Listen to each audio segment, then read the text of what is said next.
Will Robinson here from Robinson's Auto Tools and Time.com. Welcome back. Today in the shop, we have the Ford F-150 that we made the previous video on of what would you do. We recreate a problem, and I want you guys to tell me how to diagnose this vehicle.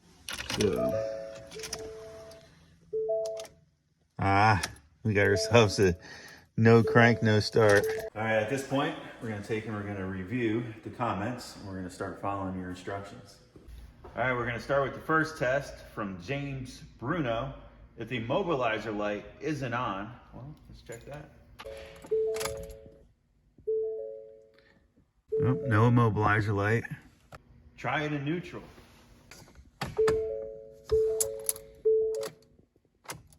Nope, still no. If not, directly to the starter with the test light and work backwards. Well, that one's gonna be a little bit more difficult to get to, so we're gonna move on to some of the more easier comments first, but that's a very solid approach. All right, next, we got a test from DH. A relay was pulled for the fuel pump or a wire to the starter, or a fuse possibly. Pretty much everything we'll be testing today is gonna be in a relay fuse center near the battery, passenger side. On the back side of the fuse cover will be the layout with reference numbers. At this point, you're gonna need your owner's manual or another service guide and pretty much reference the numbers. 51 is the relay for the fuel pump, which is located right here. So nobody removed our fuel pump relay. So that's off the list. Next, you didn't call out what fuses you wanted me to check, so we're gonna check the starter fuses and the fuel pump fuse. We'll start with the fuel pump, which is 56. This is this 20 amp fuse here. Unfortunately, we can't just check it from the top like you can on a traditional mini fuse or a regular fuse because it has a cover. So we'll have to remove this fuse and we'll do a resistance check. For this test, I'll be using this device that was sent to me from Hubitools. I believe that's how you pronounce it. I'll leave a link in the description. It's essentially like a mini scope. It'll do frequencies and whatnot. And we'll play with this more in the future. For now, we're just gonna be testing resistance of this fuse to make sure it's not open. So if we take both leads and we touch them together, you should essentially see it go to 0. That means it's a complete circuit. There's no resistance taking place in between it. We should see essentially 0 when we test this fuse. And there you go. So we know the fuse is complete. It's not blown, so we can take and reinstall this one. Starter fuse is 59. Same situation with this fuse. Same test on this 30 amp fuse.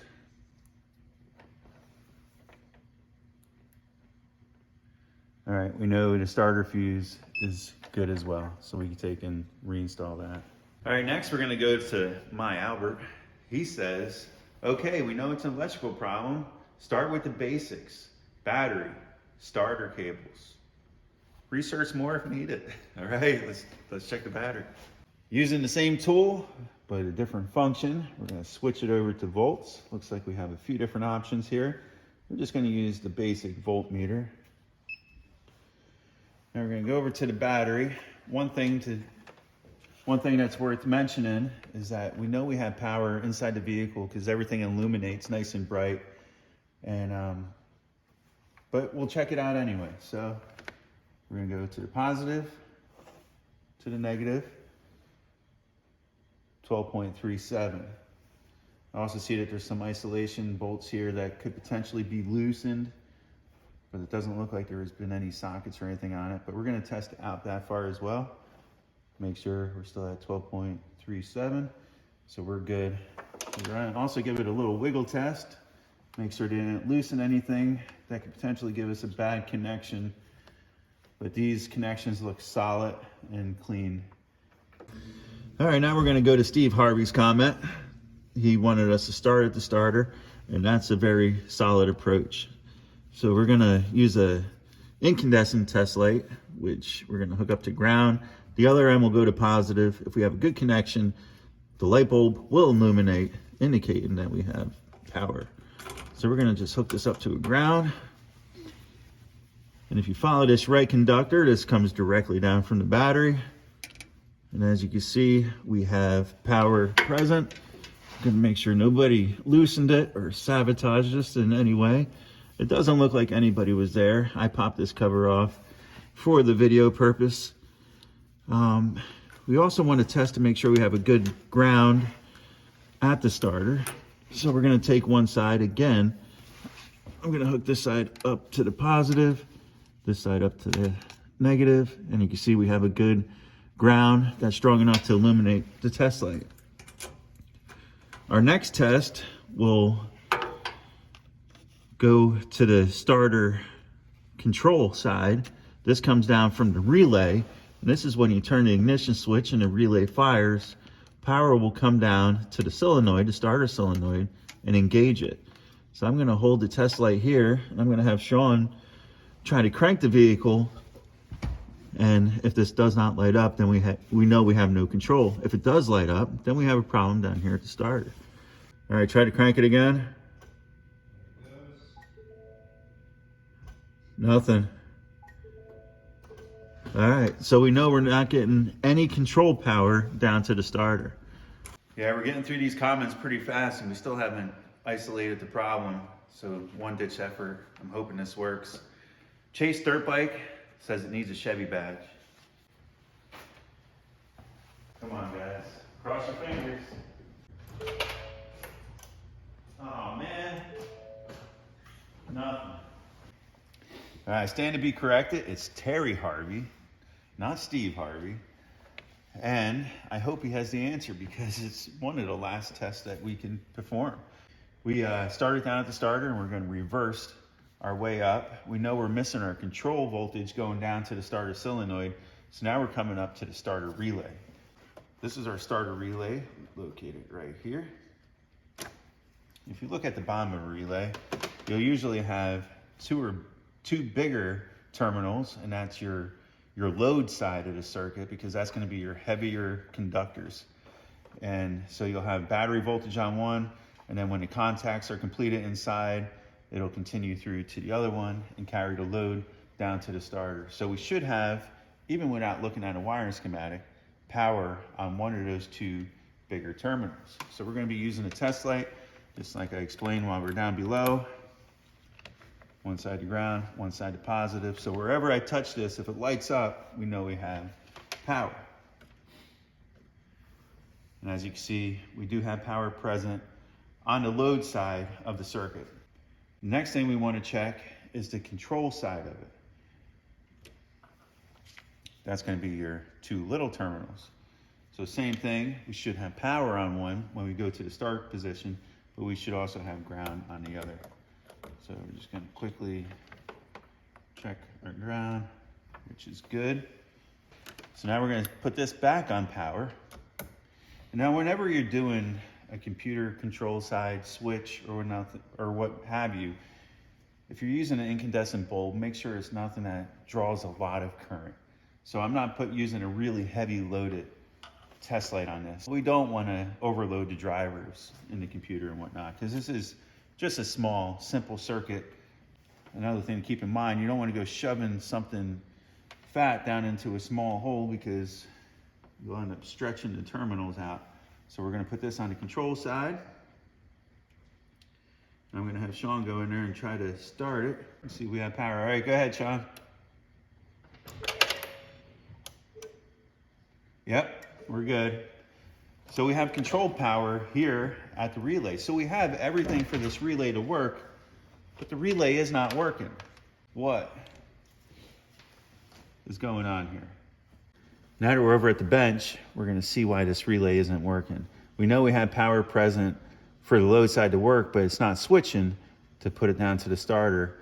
And we know we have power and ground present for the control side for this relay to work. However, let's take a resistance test of the control side of the circuit to determine if the coil inside has been compromised or if the relay is still capable of working. So I have a little test bench set up here for you, and this is from the Hubitools. I believe that's how you pronounce it. We have the test meter we were using, and then we also have a sensor simulator. But first, we're going to check the resistance of the control side. And as I mentioned before, when you have a good circuit, it should be continuous so for the power to flow through it. So we should have some kind of resistance on the control side of this relay. As you see, we have about 81 ohms. I'm not sure what it should be, but we know that it's not open inside. So we know the coil is not compromised. So next what I'm gonna do is I'm gonna turn on a sensor, a simulator. We're gonna fire up the power supply, which is simply a battery charger that is supplying 12 volts here. But what this is gonna do is simulate our ignition switch.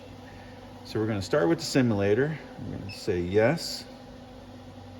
Bring over to volts. Do not reverse polarities. 5 to 12 volts. Okay, from here, I could set what I want this to put out.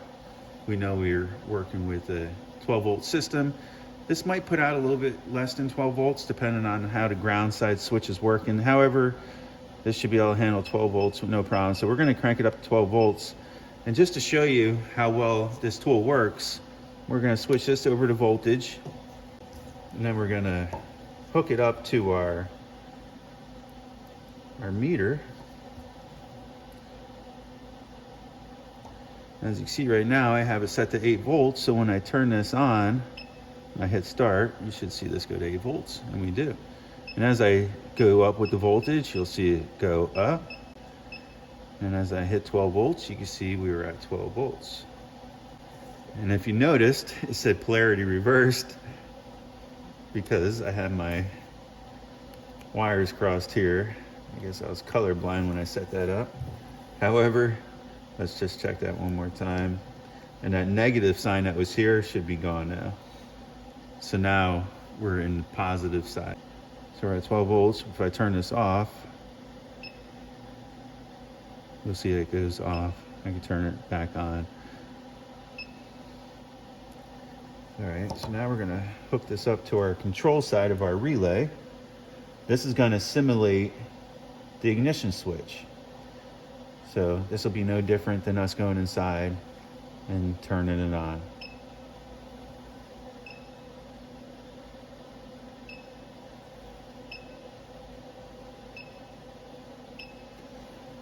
I wish you guys could hear it, but I could hear it from here. It is clicking. I'm gonna come in here. We're gonna touch this. Here. Turn it off. Just cycle a couple times. I feel it switching. Turn it back on. Nothing. All right, so now it's not so obvious what they did to this relay. So we're gonna have to open it up. And when we look closer, we could tell there's been some tampering done to the relay. So we're gonna have to open it up to see what's going on here. So let's take and pop this open.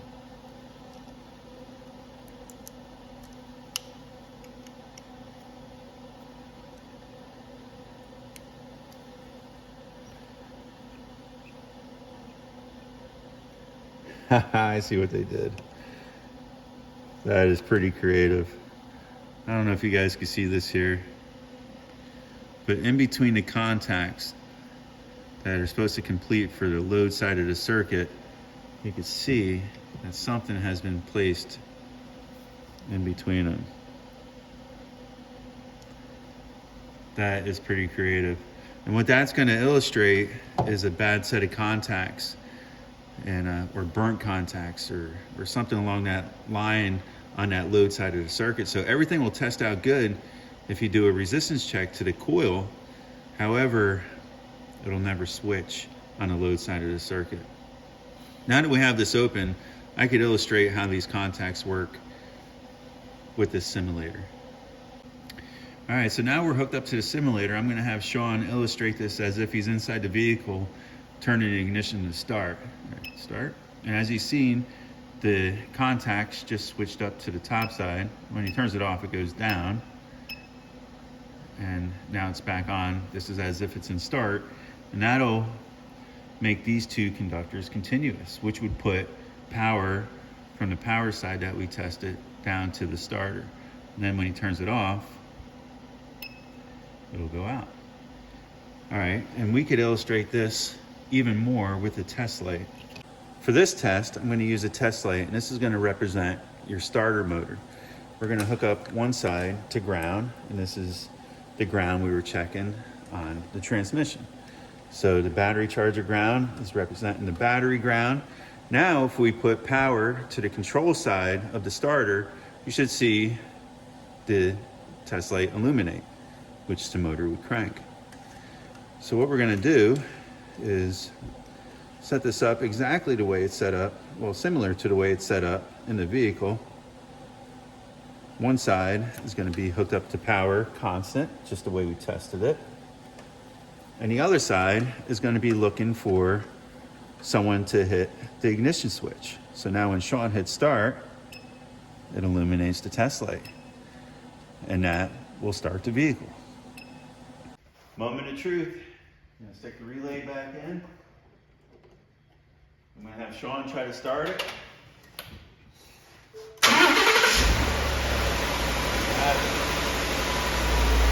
Well, that's going to close this one out. I appreciate all the comments, all the support, all the interaction. I really enjoyed this one. Thanks again to Sean for helping us out. Until next time, stay tuned.